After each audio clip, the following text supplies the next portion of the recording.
7 12 வரைக்கும் வாசிக்க போகிறோம். கேளுங்கள், அப்பொழுது உங்களுக்கு கொடுக்கப்படும். தேடுங்கள், அப்பொழுது கண்டடைவீர்கள். தட்டுங்கள், அப்பொழுது உங்களுக்கு திறக்கப்படும். ஏனென்றால் கேட்கிறவன் எவன் பெற்றுக்கொள்கிறான், தேடுகிறவன் கண்டடைகிறான், தட்டுகிறவனுக்கு திறக்கப்படும். உங்களில் எந்த மனுஷனானாலும் தன்னிடத்தில் அப்பத்தை கேட்கிற தன் மகனுக்கு கல்லை கொடுப்பானா? ஆகையால் பொல்லாதவர்களாகிய நீங்கள் உங்கள் பிள்ளைகளுக்கு நல்ல ஈவுகளை கொடுக்க அறிந்திருக்கும் போது பரலோகத்தில் இருக்கிற உங்கள் பிதா தம்மிடத்தில் வேண்டிக் கொள்வதற்கு நன்மையானவர்களை கொடுப்பது அதிக நிச்சயம் அல்லவா? எல்லாம் சேர்ந்து வாசிக்கலாம். ஆதலால் மனுஷர் உங்களுக்கு சேவை செய்ய விரும்புகிறார்களோ அவர்களை உங்களுக்கு செய்யுங்கள். இதுவே ஆமே. எல்லாம் உட்காந்துக்கலாம். இப்போ நம்ம வாசித்த பகுதி மத்திய 7ஆம் அதிகாரம் 7 வாசித்தோம். என்ன பண்ணுங்க கூட என்ன பண்ணுங்க, லூக்கா 11ஆம் அதிகாரத்தில் லூக்கா 11ஆம் அதிகாரம் அதே கொஞ்சம் எடுத்து வச்சுக்கோங்க. லூக்கா 11, லூக் சாப்டர் 11.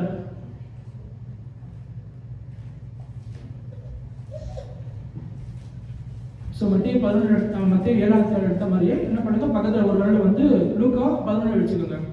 லூக்கா 11 என்ன பண்ணுறோம், திரும்ப 9ஆம் வசனத்துலேருந்து 13ஆம் வசனம் வரைக்கும் நீங்கள் பார்த்தீங்கன்னா இதே உதவிக்கு ஒத்த பகுதி நமக்கு லூக்காவில் கொடுக்கப்பட்டிருக்குது. லூக்கா 11 9-13. ஸோ இப்போ என்ன பண்ண போகிறோம், நம்ம மத்திய 7ஆம் அதிகாரத்தையும் நம்ம பார்க்க போகிறோம். 7ஆம் அதிகாரத்தில் வாசித்த பகுதியும் பார்க்க போகிறோம். கூடவே என்ன பண்ண போகிறோம், நம்ம இதுக்கு ஒத்த பகுதியான லூக்கா 11ஆம் அதிகாரத்தில் இருக்க அந்த வசனத்தையும் நம்ம பார்க்க போகிறோம். நம்ம இதை இன்னைக்கு 2 அனுராட்சியை நம்ம கவனிக்க போகிறோம், தியானம் செய்ய போகிறோம். 2 அனுராட்சி பைதவே நான் 2:57 ஆரம்பிச்சிருந்தது. ஓகே. இப்போ நம்ம 7ஆம் 8ஆம் வசனம் பார்க்கலாம். 7ஆம் 8ஆம் வசனம் பார்க்கும்போது மத்தேயு 7ஆம் அதிகாரம் 7ஆம் வசனம். ஓகேவா? 7-8. கேளுங்கள், அப்போது உங்களுக்கு கொடுக்கப்படும். தேடுங்கள், அப்போது கண்டடைவீர்கள். தட்டுங்கள், அப்போது உங்களுக்கு திறக்கப்படும். ஏனென்றால் கேட்கிறவன் எவனும் பெற்றுக்கொள்கிறான், தேடுகிறவன் கண்டடைகிறான், தட்டுகிறவனுக்கு திறக்கப்படும். இது என்ன பண்ணுறது, நம்ம வாசித்தோம்னா இது நம்ம கிரேக்க மூல பாஷையில் இருக்கு. கிரேக்கத்தில் வாசிக்கும் போது எப்படி இருக்கப்பட்டிருக்குது அப்படின்னா, கேளுங்கள், கேட்டுக்கொண்டே இருங்கள். தட்டுங்கள், தட்டிக்கொண்டே இருங்கள். தேடுங்கள், தேடிக்கொண்டே இருங்கள். இதுதான் 7ஆம் வசனத்துக்கு இருக்க மூல பாஷைக்கு கொடுக்கப்பட்டிருக்க வசனம். ஸோ இதுக்காக இங்கே மூல பாஷைக்கு கொடுக்கப்பட்டிருக்கு அப்படின்னு யோசிச்சிங்கன்னா நம்மளும் நம்ம நிறைய நேரத்தில் என்ன பண்ணுவோம், நம்மளோட டிசிஷன் நம்ம அப்பப்போ மாற்றிக்கிட்டே இருக்கணும். நமக்கு தேவையானது காரியம் வேற ஒரு காரியமாக இருக்கலாம், இல்லாட்டி தெரியாமல் இருக்கலாம். ஆனால் நம்ம என்ன பண்ணுவோம், தினமைக்கும் ஒன்று மாற்றிக்கிட்டே இருப்போம். ஆண்டவரே இன்னைக்கு இது வேணும் அப்படின்னு சொல்லி கேட்போம். இல்லை ஆண்டவரே நாளைக்கு வேணும், ஆண்டவரே எனக்கு இது நான் வேற வேணும் அப்படின்னு சொல்லி கேட்போம். இல்லை இது இல்லை அதுதான் வேணும் அப்படின்னு சொல்லி நம்ம கேட்டுக்கிட்டே இருப்போம். ஆனால் நம்மளுக்கு தேவையானது என்ன நமக்கு தெரியாததால ஆண்டவர் என்ன பண்ணுறோம், நம்ம நிறைய நேரம் நம்ம தேவையில்லாத இல்லாட்டி தெரியாமல் கேட்டுக்கொண்டே இருக்கிறோம். நம்மளோட தேவையானதில் நம்ம தீர்மானமாக இல்லாமல் நம்ம கேட்டுக்கொண்டே இருக்கோம். இப்போ இதுவே இந்த 7ஆம் வசனத்தில் 7ஆம் அதிகாரத்தில் பார்த்தோம்னா இது எல்லாமே எதை குறித்து இருக்குது அப்படின்னா ப்ரேயர் குறித்து இருக்குது, ஜெபத்தை குறித்து தான் இருக்குது. ஜெபத்தை தான் நம்ம பார்க்குறோம். கேளுங்கள், தேடுங்கள், அப்புறம் தட்டுங்கள் எல்லாமே எதை குறித்து இருக்குன்னா அது ஜெபத்தை குறித்து இருக்குது. 8ஆம் வசனத்தை பார்த்தீங்கன்னா, ஏனென்றால் கேட்கிறவன் எவனும் பெற்றுக்கொள்கிறான், தேடுகிறவனுக்கு கண்டடைகிறான், தட்டுகிறவனுக்கு திறக்கப்படும். இதுதான் இங்கே வசனம் கொடுக்கப்பட்டிருக்கிறது. இதுதான் நம்ம பார்க்குறோம். ஸோ நம்ம அன்லஸ் நமக்கு தெரியாமல் இருந்தால் நம்ம இதுதான் வேணும் நமக்கு தெரியாமல் இருக்கும்போது நம்ம மாறி மாறி கேட்டுக்கொண்டே இருக்கிறோம். ஆனால் தேவையானதை ஆண்டவர் என்ன பண்ண சொல்கிறாங்கன்னா கேளுங்கள், கேட்டுக்கொண்டே இருங்கள், தட்டுகள் தட்டிக்கொண்டே இருங்கள், தேடுகள் தேடிக்கொண்டே இருங்கள், ஆனால் கண்டிப்பாக கிடைக்கும் அப்படின்னு சொல்கிறாங்க ஆண்டவர் இயேசு கிறிஸ்து. 9ஆம் வசனம் 10ஆம் வசனம் பார்க்கலாம். 9ஆம் வசனம் 10ஆம் வசனம் பார்க்கும்போது, உங்களில் எந்த மனுஷனாலும் தன்னிடத்தில் அப்பத்தை கேட்கிறவனுக்கு தன் மகனுக்கு கல்லை கொடுப்பானா, மீனை கேட்டால் நமக்கு பாம்பை கொடுப்பானா. இதுதான் 2 வசனம் கொடுக்கப்பட்டிருக்கு. இது என்ன ஓமானம் கல் அப்பம் அப்புறம் மீன் பாம்பு அப்படின்னு சொல்லி பார்த்தீங்கன்னா அந்த யூதேயா அதாவது அந்த இஸ்ரேல் மக்கள் இந்த இடத்துல அப்புறம் கலிலேயா கடலோட பக்கத்தில் ஒரு பாம்பு மாதிரி ஒரு மீன் இருந்திருக்குது. அப்புறம் அங்கே இருந்த மலைகள் என்ன பண்ணிருக்காங்கன்னா மலைகளை உருண்டு வரும்போது அங்கே இருந்த பிரெட் கலர்லேயே கல்லுகளாக இருந்திருக்குது. இதுதான் ஆண்டவர் இயேசு கிறிஸ்து அவங்க ஓமானமாக சொல்கிறாங்க. இப்போ ஒருத்தர் கல்லுக்கு பிரெட்டு கேட்கும்போது கல் கொடுப்பாங்களா, ஸ்டோன் கொடுப்பாங்களா, இல்லாட்டி நம்ம ஒரு ஃபிஷ்ஷை கேட்கும்போது மீன் பாம்பு கொடுப்பாங்களான்னு சொல்லிட்டு ஆண்டவர் இயேசு கிறிஸ்து அவங்களுக்கு தெரிந்த ஒரு ஓமானத்தை சொல்லிக் கொடுக்குறாங்க. அந்த பகுதியை நம்ம இங்கே பார்க்கலாம். இப்போ நமக்கு முக்கியமான பகுதி இருக்கும் 11ஆம் வசனம். இதை பார்த்தீங்கன்னா, ஆகையால் பொல்லாதவர்களாகிய நீங்கள் உங்கள் பிள்ளைகளுக்கு நல்ல ஈவுகளை கொடுக்க அறிந்திருக்கும் போது பரலோகத்தில் இருக்கிற உங்கள் பிதா தம்மிடத்தில் வேண்டிக் கொள்வதற்கு நன்மையானவர்களை கொடுப்பது அதிக நிச்சயம் அல்லவா? இந்த வசனத்தை நம்ம வந்து பார்க்கும்போது பொல்லாதவர்களாகி நீங்கள், இது எதுக்காக ஆண்டவராக இயேசு கிறிஸ்து நம்ம வந்து நம்ம பொல்லாதவர்கள் நீங்கள் சொல்றோம் அப்படின்னா, நம்ம எல்லாருமே வந்து பை நேச்சர் வந்து நம்ம எல்லாமே சிம்பிள் நேச்சர், இல்லாட்டி பாவத்தில் வந்து நம்ம வந்து வந்தோம் அப்படின்றதால, அப்ப நம்ம பாவத்துல இருந்து வந்தோன்றவங்க எப்படி இருப்பாங்க? பொல்லாதவர்கள் தான் இருப்பாங்க. அந்த உமானதான் ஆண்டவராக இயேசு கிறிஸ்து இங்க சொல்றாங்க. இப்ப என்ன பண்ண போறோம்? நம்ம அதுக்கு அடுத்த பக்கம் வச்சிருக்க வேலை வச்சிருக்க லூக்காவுக்கு போக போறோம். லூக்கா 16ஆம் அதிகாரம் போங்க. 16ஆம் அதிகாரம், அதே மாதிரி வந்து 9ல இருந்து 13 வசனம். லூக்கா 11 9ல இருந்து 13 எடுத்து பாருங்க. மேலும் நான் உங்களுக்கு சொல்லுகிறதாவது கேளுங்கள், அப்பொழுது உங்களுக்கு கொடுக்கப்படும், தேடுங்கள், அப்பொழுது கண்டடைவீர்கள், தட்டுங்கள், அப்பொழுது உங்களுக்கு திறக்கப்படும். ஏனென்றால் கேட்கிறவன் எவனும் பெற்றுக்கொள்கிறான், தேடுகிறவன் கண்டடைகிறான், தட்டுகிறவனுக்கு திறக்கப்படும். உங்களில் தகப்பனாய் இருக்கிற ஒருவிடத்தில் மகன் அப்பம் கேட்டால் அவனுக்கு கல்லை கொடுப்பானா? மீனை கேட்டால் மீனுக்கு பதிலாய் பாம்பை கொடுப்பானா? அல்லது முட்டையை கேட்டால் அவனுக்கு தேலை கொடுப்பானா? பொல்லாதவர்களாகிய நீங்கள் உங்கள் பிள்ளைகளுக்கு நல்ல ஈவுகளை கொடுக்க அறிந்திருக்கும் போது பரமபிதாவானவர் தமிழத்தில் வேண்டிக் கொள்வதற்கு பரிசுத்த ஆவியை கொடுப்பது அதிக நிச்சயம் அல்லவா? திரும்ப நான் வந்து 13ஆம் வசனத்தை திரும்ப வாசிக்கிறேன். பொல்லாதவர்களாக, அதாவது லூக்கா 11:13 அந்த வசனம் திரும்ப வாசிக்கிறேன். பொல்லாதவர்களை நீங்கள் உங்கள் பிள்ளைகளுக்கு நல்ல ஈவுகளை கொடுக்க அறிந்திருக்கும் போது பரமபிதாவானவர் தமிழத்தில் வேண்டிக் கொள்வதற்கு பரிசுத்த ஆவியை கொடுப்பது அதிக நிச்சயம் அல்லவா? ஸோ இப்போ ஆண்டவராக இயேசு கிறிஸ்து எதை குறித்து சொல்றாங்க அப்படின்னு பார்த்தீங்கன்னா வந்து பரிசுத்த ஆவியை குறித்து சொல்றாங்க. ஸோ நம்ம வந்து லூக்கா வந்து நம்ம வந்து மத்தேயு 7ஆம் அதிகாரத்தில் வந்து திரும்ப அதே வசனம் திரும்ப படிக்கலாம். மத்தேயு 7ஆம் அதிகாரம் 11ஆம் வசனம் திரும்ப படிக்கலாம். திரும்ப அதே பாருங்க. அப்படியே வார்த்தைக்கு வார்த்தை வந்து அப்படியே ஒத்து போயிருக்கும். ஒரே வார்த்தை மட்டும் தான் வந்து மாறி இருக்கும். அதாவது இங்க வந்து உங்கள் பிதா பரலோகத்தில் பிதான்னு போட்டிருப்பாங்க. ஆனா வந்து அங்க எப்படி போட்டிருப்பாங்கன்னா வந்து உங்கள் பரம பிதான்னு போட்டிருப்பாங்க. ஆனா இன்னும் ஒரு வார்த்தை மட்டும் மாறி இருக்கும். என்ன வார்த்தை அப்படின்னு கேட்டீங்கன்னா, மத்தியில சொல்லப்பட்டிருக்கு வந்து நன்மையான ஈவல் சொல்லப்பட்டிருக்கும். ஆனா வந்து லூக்கால என்ன போடப்பட்டிருக்கு? பரிசுத்த ஆவியானவர் அப்படின்னு போடப்பட்டிருக்கும். இது ஒரு 2 வார்த்தை தான் இங்க வந்து மாறி இருக்கும். ஸோ அப்படின்னு நம்ம வந்து எடுத்துக்கிட்டோம்னா நம்ம 2 பேரையும் நம்ம ஆராயலாம். இப்போ நம்ம வந்து லூக்கா நம்ம வந்து மத்தியில் ஆராய்ச்சோம்னா மத்தியில் என்ன சொல்றாங்க? நன்மையான ஈவு, நல்லது, நல்ல திங்ஸ், குட் திங்ஸ் அப்படின்னு சொல்லி வந்து நம்ம வந்து ஆங்கிலத்தில் போடப்பட்டிருக்கு. இந்த திங்ஸ்ல வந்து போடப்பட்டிருக்குது. இதே வந்து நம்ம வந்து லூக்கால பார்த்தீங்கன்னா வந்து ஹோலி ஸ்பிரிட், பரிசுத்த ஆவியானவர் குறித்து போடப்பட்டிருக்குது. ஸோ இப்போ ரெண்டுமே நம்ம வந்து கம்பேர் பண்ணலாம். இப்போ வந்து நம்ம மத்தியில் ஆரம்பிச்சோம்னா குட் திங்ஸ் அப்படி போடப்பட்டிருக்குது. ஸோ இதையும் வந்து நம்ம வந்து முன்னாடி வசனங்கள் நம்ம வந்து பார்க்கலாம். நம்ம ஏற்கனவே ஞானத்தபடி நம்ம வந்து மத்தேயு 6ஆம் அதிகாரத்தில் நம்ம வந்து பார்க்குறோம். 6ஆம் அதிகாரத்தில் பார்க்கும்போது நம்ம வந்து 33ஆம் வசனம் எல்லாருக்கும் மனப்பாடமா இருக்கு. 6:33 வந்து வாசிக்கும் போது நம்ம எல்லாருக்கும் தெரியும். But seek first the kingdom of God and his righteousness, and all those things will be added to you. முதலாவது தேவனுடைய ராஜ்யத்தையும் நீதியை தேடுங்கள், பின்பு இவைகள் எல்லாம் உங்களுக்கு கொடுக்கப்படும். ஸோ முதலாவது வந்து எது தேடுன்னு சொல்லப்பட்டிருக்கு? சீக். ஸோ இந்த சீக்கு தான் வந்து நமக்கு வந்து இப்போ வாசிச்ச சீக் அண்ட் யூஷுவல் ஃபவுண்ட் அப்படின்னு சொல்லி போடப்பட்டிருக்காங்க. சீக்கும் இங்கே கொடுக்கப்பட்டிருக்க சீக்கும் ஒரே சீக்கு தான். தேடுகள் அப்படின்னு சொல்லிட்டு கொடுக்கப்பட்டிருக்க ஒரே பதம் தான். ஸோ அப்புறம் முதலாவது எதை தேடணும் அப்படின்னு கேட்டீங்கன்னா வந்து முதலாவது தேவனுடைய ராஜ்யத்தையும் ஒரு நீதியை தேடுகள் போடப்பட்டிருக்கு. எதுக்கு அப்படி தேடுனா என்ன கிடைக்கும்? நமக்கு வந்து தேவ ராஜ்யத்துக்கு உண்டானவே கிடைக்கும், கூடவே இந்த உலகத்துக்கு உண்டானவே கிடைக்கும் அப்படின்னு சொல்லி போடப்பட்டிருக்கு. அதே மாதிரி நம்ம வந்து நம்ம இன்னும் கொஞ்சம் முன்னாடி போகலாம். 6ஆம் அதிகாரம், மத்தேயு 6ஆம் அதிகாரம் திரும்ப 8ஆம் வசனத்தை வாசித்து பாருங்க.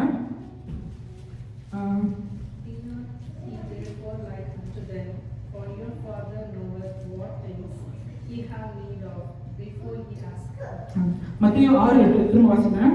அவர்களைப் போல நீங்கள் செய்யாதிருங்கள். உங்கள் பிதாவை நோக்கி நீங்கள் வேண்டிக் கொள்கிறதற்கு உங்களுக்கு இன்னது தேவை என்று அவர் அறிந்திருக்கிறார். ஆமென். நமக்கு வேண்டிக் கொள்றதுக்கு முன்னாடி நமக்கு வந்து இதே மாதிரி தான் இன்னொரு ஒத்த பகுதியில் வந்து நமக்கு இருக்குது. நமக்கு தேவையானது என்னது என்று தெரியாததால பரிசுத்த ஆவியானவர் நமக்கு வந்து உதவி செய்யறாங்க அப்படின்னு சொல்ல போடப்பட்டிருக்குது. எதுக்காக? நமக்கு தேவையானது என்னதுன்னு சொல்லி நமக்கு தெரியல. பல நாள் முன்னாடி வந்து எனக்கும் வந்து ஃபர்ஸ்ட் டைம் வந்து இந்த யூஎஸ்க்கு வந்த உடனே எனக்கு வந்து ஆச்சுன்னா வந்து இந்த காலில் ரொம்ப என்னாச்சு, எனக்கு வந்து ஒரே இச்சிங்காக இருந்துச்சு. இச்சிங்காக இருந்தால் என்ன பண்ணேன், நான் என்ன பண்ணேன், கொஞ்ச நாள் வந்து ஓவர் டெக்கில் வந்து ஒரு மாதம் டெவலப் ஆகிடுச்சு. டெவலப் ஆனால் வந்து ரொம்ப அரிப்பாக இருந்துச்சு. எனக்கு தெரியாமல் என்ன பண்ணேன், என் ஃப்ரெண்டு ஒரு சொன்னா அங்கே போய் ஒரு ரிங் கார்டு இருக்கு, அந்த ரிங் கார்டு வாங்கி போடுறா அப்படின்னா. ஆனால் ரிங் கார்டு வாங்கி போட்டோன்னா அப்போதைக்கு சரியாயிடுச்சு. திரும்ப கொஞ்ச நாள் கழிச்சு திரும்ப வந்துச்சு. என்ன ஆச்சு? ஆனால் என்ன ஆக்சுவலாக ஃபால்ட் அப்படின்னா நம்ம இங்கே ஊருக்கு வந்தோடனே வந்து இங்கே இந்த ஊர் வெதருக்கு வந்து ரொம்ப ஸ்கின்னாக ட்ரை ஆகிடுது. ஸோ நம்ம லோஷன் போடாலும் சரியாயிடும். ஆனால் லோஷன் போடுறதுக்கு பதில் என்ன பண்ணுறேன், நான் ரிங் கார்டு போடுறேன் நான். ஸோ இதை மாதிரி தான் நம்ம பல நேரத்தில் நம்ம என்ன பண்ணுறோம், தேவையானது ஒன்றா இருக்குது, ஆனால் தேவையானதை பற்றி நம்ம யோசித்து கொண்டிருக்கோம். அதை தான் இப்போ வந்து சொல்கிறாங்க, நமக்கு தேவையானது என்னதென்று பரமபிதாவானவர் நமக்கு முன்னாடியே தெரிஞ்சு வைத்திருக்காரு. நம்ம வாயிலிருந்து வார்த்தை பெறுவதற்கு முன்னதே உன் தேவை என்னதென்று தேவனாகிய கிறிஸ்து நமக்கு வந்து அறிந்திருக்காங்க.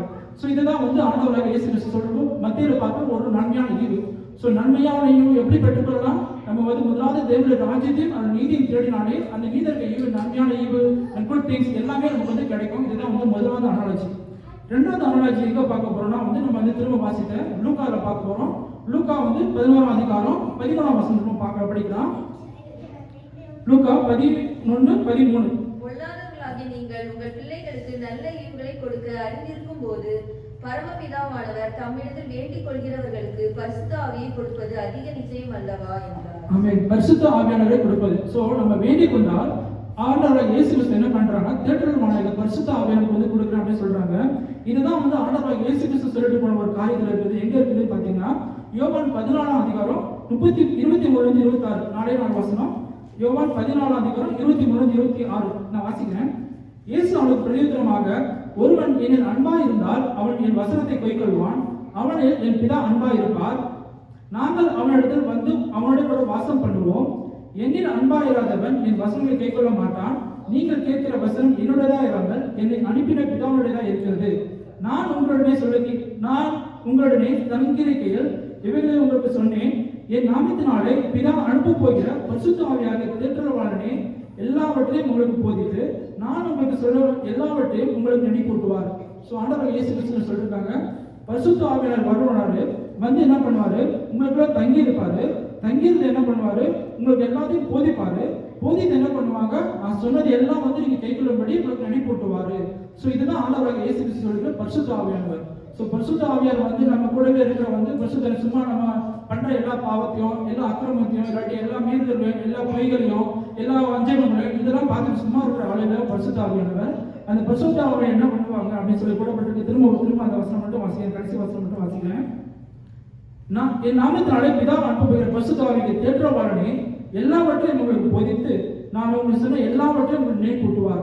ஸோ நம்ம இப்போ வந்து இந்த 7ஆம் அதிகாரத்தில் வந்து வாசித்தபடி, இப்போ முன்னாடி வாசித்தபடி, நம்ம வந்து வாசித்தபடி எல்லாவற்றையும் ஆண்டவராக இயேசு கிறிஸ்து என்ன பண்ணுவாங்க? சொன்ன வார்த்தை எல்லாத்தையும் வந்து நம்ம வந்து ஒவ்வொரு வாட்டியும் நம்ம பாவம் செய்யும் போது நம்ம கூட வந்து பிரிக் அவர் ஹார்ட் டெய்லி இப்போ தப்பு பண்றடா அப்படின்னு சொல்லிட்டு நம்ம வந்து உணர்த்துவாங்க. இது ஆண்டவராக இயேசு கிறிஸ்து சொல்லிட்டு போயிருக்காங்க, இதுபடி தான் நடக்கணும், இதுபடி நடக்கக்கூடாது அப்படின்ட்டு வந்து ஆண்டவராக பரிசுத்த நம்ம ஒவ்வொரு கூட உள்ளே இருந்து நம்ம சொல்லி தருவாங்க. இதுதான் இங்க போடப்பட்டிருக்குது. இது 2வது அனாலஜி. இதுதான் நம்ம வந்து இந்த ரெண்டு ஒத்த பெயரும் வந்து பார்க்கும்போது ஆராய்ந்து பார்க்கக்கூடிய பகுதி. கடைசி வசனம் வந்து மத்தேயு 7ஆம் அதிகாரம் 12ஆம் வசனம் பார்க்கலாம். ஆதலால் மனுஷர் உங்களுக்கு எவைகளை செய்ய விரும்புகிறார்களோ அவர்களை நீங்களும் அவர்களுக்கு செய்யுங்கள். இதுவே பிரமாணமும் தீர்க்கதரிசனமும்.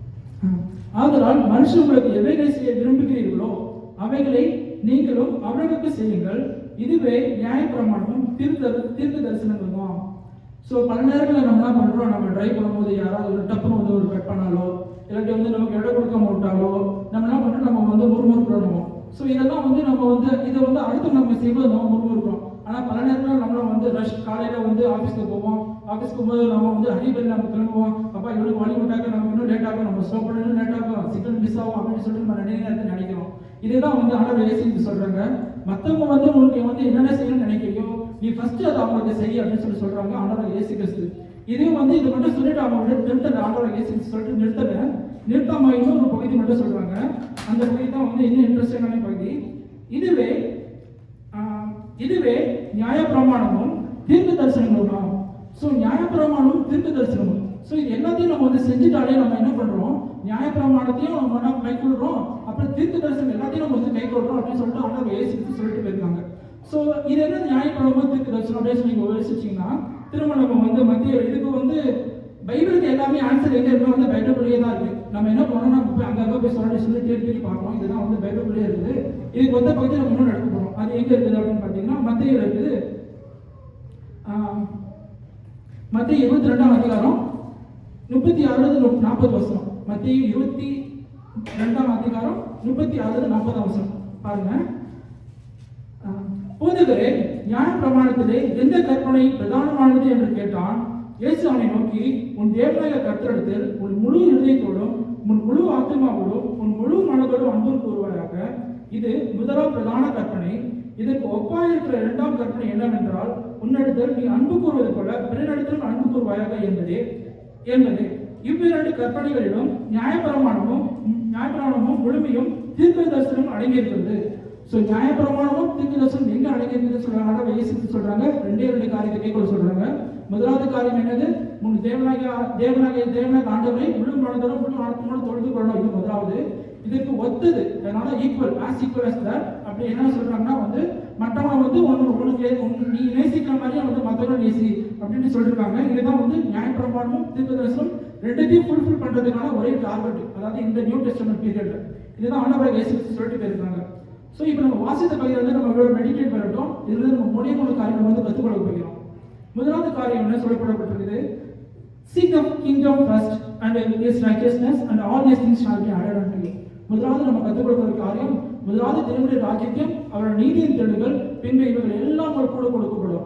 ஸோ நம்ம தான் வந்து முதலாவது நம்ம வந்து கற்றுக்கொள்ளக்கூடிய காரியம். நம்ம என்ன பண்றோம்? அதர்வையில் பண்றோம். நம்ம வந்து ஃபர்ஸ்ட் என்ன பண்றோம்? எல்லாத்தையும் தேடிட்டு கடைசியா வந்து ஆண்டவருக்குள்ள வரும். ஆனா ஆண்டவர் அப்படி சொல்லிட்டு தரல. பைபிள்ல சொல்றாங்க, முதலாவது தேவனுடைய ராஜ்யத்தையும் அவரோட நீதியின் தேடுதல் சொல்லப்பட்டிருக்கு. ரெண்டாவது காரியம் வந்து எதை கற்றுக்கொள்ளலாம் அப்படின்னு பார்த்தீங்கன்னா வந்து பரிசுத்த ஆவியானவரை குறித்து நம்ம பார்த்தோம். பரிசுத்த ஆவியானவர் என்ன பண்ணுவாங்க? நம்ம உள்ள வந்து என்ன பண்ணுவாங்க? நமக்கு போதித்து ஆண்டவராக இயேசு கிறிஸ்து சொல்லிட்டு போன எல்லாத்தையும் நமக்கு நினைப்பூட்டுவார் அப்படின்னு போடப்பட்டிருக்கு. அது நினைப்பூட்டுவார். ஆண்டவர் இயேசு கிறிஸ்து சொல்லிட்டு போனது எல்லாம் எங்க இருக்குதுன்னு பார்த்தீங்கன்னா நம்மளோட பைபிள்ல தான் இருக்குது. அப்போ நம்ம நினைப்பூட்டணும் அப்படின்னா நம்ம பைபிளை படிச்சா மட்டும் தான் நமக்கு வந்து ஆண்டவர் இயேசு கிறிஸ்து நமக்கு நினைப்பூட்ட முடியும். பரிசுத்த ஆவியானவர் நமக்கு நினைப்பூட்ட முடியும். அப்போ நம்மளோட அந்த வார்த்தை வந்து நமக்குள்ள இருக்கணும். ஸோ நம்ம வார்த்தாந்தர் இருக்கணும் அப்படின்னா நம்ம என்ன பண்ணணும்? நம்ம வேதத்தை வாசிக்கணும். ஸோ ரெண்டாவது காரியம் என்ன கற்றுக்கொள்ள போகிறோம்? ஆண்டவராக இயேசு கிறிஸ்து சொல்லிட்டு போன வார்த்தைகள் எல்லாத்தையும் நம்ம என்ன பண்ணோம்? நம்ம வந்து வாசிக்க போகிறோம். தினமும் வாசிக்க போகிறோம், தினமும் கேட்க போகிறோம். அதுக்கு பரிசுத்தவான நமக்கு வந்து உதவி செய்வாங்க. இது ரெண்டாவது காரியம் கற்றுக்கொள்ளலாம். மூணாவது காரியம் என்ன கற்றுக்கொள்ள போகிறோம்? கடைசிய வருஷம் நம்ம வந்து வாசித்தோம். எவைகள் வந்து மற்றவங்களை வந்து நமக்கு செய்யணும் எதிர்பார்க்கணுமோ அவைகள் நம்ம வந்து மற்றவங்க செய்யணும். அந்த அந்த மனப்பான்மை நமக்கு எப்போ வரும் அப்படின்னு பார்த்தீங்கன்னா லவ். ஸோ நம்மளோட வந்து அன்பு, இந்த அன்பு எப்போ மிகுதி ஆகிட்டோ அப்போ வந்து நமக்கு வந்து வராது. பல நேரம் நம்ம பார்த்துருக்கோம், நம்மளோட நம்ம வீட்டில் யாராவது ரெண்டு பசங்க இருக்காங்களோ ரெண்டு பேருக்கும் வந்து சரிமா மழை ஓடிட்டு இருப்பாங்க. ஆனால் நம்ம என்ன பண்ணுவோம்? நம்ம ரெண்டு பேரும் யாராவது சாத்த மாட்டோம். நம்ம என்ன பண்ணுவோம்? ரெண்டு பேரும் அரவணைச்சு போவோம், ரெண்டு பேரும் சமாதானத்தை பண்ணிட்டு போவோம். ஏன்? நம்ம ரெண்டு பேர் மேலேயும் அன்பு இருக்குது. ஸோ இப்போ ஒருத்தர் தப்பு பண்ணாலுமே சரி நம்ம என்ன பண்ணுறோம்? நம்ம வந்து அரவணைச்சு போகிறோம். அப்போ எப்போ மாறுது? நம்ம குணம் எப்போ மாறுது? அன்பா இருக்கும்போது மட்டும்தான் மாறுது. ஸோ அதுதான் ஆண்டவர் இயேசு சொல்லிட்டு போயிருக்காங்க. பிறனிடத்தில் நீ வந்து மற்றவங்க வந்து உன்னிடத்தில் நீ எப்படி அன்பு கூறுகிறாயோ அதே போல பிறனிடத்தில் அன்பு கூறுவாயாக அப்படின்னு சொல்லப்படப்பட்டிருக்குது. அப்போ நம்ம என்ன கற்றுக்கப்பட போகிறோம்? நம்ம வந்து மனம் மாறணும், நம்ம வந்து இன்னும் அன்பா இருக்கணும். ஆண்டவராக இயேசு கிறிஸ்து வெளிப்படுத்தினபடி நம்ம வந்து ஆண்டவராக இயேசு கிறிஸ்து வெளிப்படுத்தினபடி நம்ம வந்து மனம் மாற போகிறோம், கம்பேஷனட் ஆக போகிறோம், மெர்சிஃபுல் ஆக போகிறோம், நம்மளும் வந்து லவ் ஆக போகிறோம். இதுக்கு எல்லாத்துக்கும் வந்து அடிப்படையானது நம்மளோட டிரான்ஸ்ஃபர்மேஷன். இந்த டிரான்ஸ்ஃபர்மேஷன் நம்ம வந்து ஆண்டவராக இயேசு கிறிஸ்து நம்ம வந்து கேட்க போகிறோம். நம்ம வந்து கணக்கு மணி ஜெபம் பண்ணலாம். ஸ்தோத்திரம் கர்த்தாவே, ஸ்தோத்திரம் ராஜா, தேவாதி தேவனே, ராஜாதி ராஜினி அப்பா, நாங்கள் தியானத்தபடி தகப்பனே அப்பா, ஸ்தோத்திரம் கர்த்தாவே அப்பா, ஸ்தோத்திரம் நாமளை கூட தகப்பனே அப்பா, ஸ்தோத்திரம் கர்த்தாவே முதலாவது தேவனுடைய ராஜ்யத்தை கூட தகப்பனே அப்பா, உங்களுடைய நீதி நாங்கள் தேட அப்பா, எங்கள் மனதை மாற்றுங்க ராஜா, ஸ்தோத்திரம் ராஜா. அழித போகிற உலகத்தை கொண்டையும் வெளியும் நல்ல தகப்பனே அப்பா, ஸ்தோத்திரம் ராஜா. அழிவில்லாத கூட தகப்பனே உங்கள் ராஜ்யத்தை நாங்கள் தேடத்தக்கதாக தகப்பனே நீ தாமே எங்களை கூட தகப்பனே மங்கள் மனதை மாற்றுங்க ராஜா, ஸ்தோத்திரம் ராஜா. அதன்படி தகப்பனே அப்பா, ஸ்தோத்திரம் ராஜா. இரண்டாவது காரியமாக தகப்பனே எங்கள் ஒவ்வொருவரும் கூட தகப்பனே அப்பா இன்னும் உங்களுடைய வேதத்தை அதிகமாக தியானிக்க தகப்பனே அப்பா அதை நாங்கள் கூட தகப்பனே மேலாட்டமாக படிக்கிறவங்களாக தகப்பனே அப்பா நாங்கள் அதிகமாக ஒரு வாசித்தை கூட தகப்பனே மனதை நிறுத்தி தகப்பனே அது இன்னும் அப்போது வசைப்படுவதாக தகப்பனே இன்னும் தியானிக்கிறவங்களாக தகப்பனே ஸ்தோத்திரம் ராஜா. நீர் எங்களை மனதை மாற்றும் ராஜா, ஸ்தோத்திரம் ராஜா.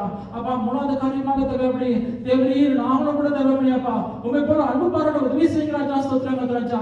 ஆம் தகப்பனே ஸ்தோத்திரம். நாங்கள் பாவிகளா இருக்கிறே தகப்பனே நீர் எங்களை பாராட்டின அன்பு தகப்பனே ஸ்தோத்திரம் ராஜா. அதற்கு ஒத்தான அன்பு தகப்பனே அது போன்றது ஒரு அன்பு நாங்களும் கூட தகப்பனே மற்ற எல்லாரும் கூட காட்டத்தக்கதாக தகப்பனே நீர் எங்களை மாற்றுங்க ராஜா, ஸ்தோத்திரம் ராஜா. எங்களை ஒவ்வொரு மாற்றுங்க ராஜா, ஒவ்வொரு புரோஜனப்படுத்துங்க ராஜா, ஸ்தோத்திரம் ராஜா. எங்களை கண்டவர்கள் தகப்பனே கிறிஸ்துவை கண்டார்கள் என்று சொன்னபடி தகப்பனே எங்களை எல்லாரும் சொல்லிட்டு தகப்பனே எங்கள் மூலமாக தகப்பனே எங்கள் வாழ்க்கையின் மூலமாக தகப்பனே எங்கள் செய்கிற காரியத்தின் மூலமாக மூலமாக தகப்பனே அப்பா, நாங்கள் பேசுகிற காரியத்தின் மூலமாக தகப்பனே அப்பா, உமது நாமம் பிரஸ்தாபப்படுவதாக தகப்பனே அப்பா, நீர் மகிமைப்படுகிறாங்க தகப்பனே. ஸ்தோத்திரம் ராஜா. அப்பா நாங்கள் சிறுக்குவோம் தகப்பனே, நீர் பெருகும் வேண்டும் தகப்பனே அப்பா. எங்கள் ஒவ்வொரு கடவுளும் ஒப்பு கொடுத்து ஜெபிக்கிறோம். நீர் வழிநடத்துங்க, பொறுப்படுத்திக் கொள்ளுங்க. இயேசுவின் ஜீவனுள்ள பிதாவே, ஆமென். Hallelujah. Praise the Lord.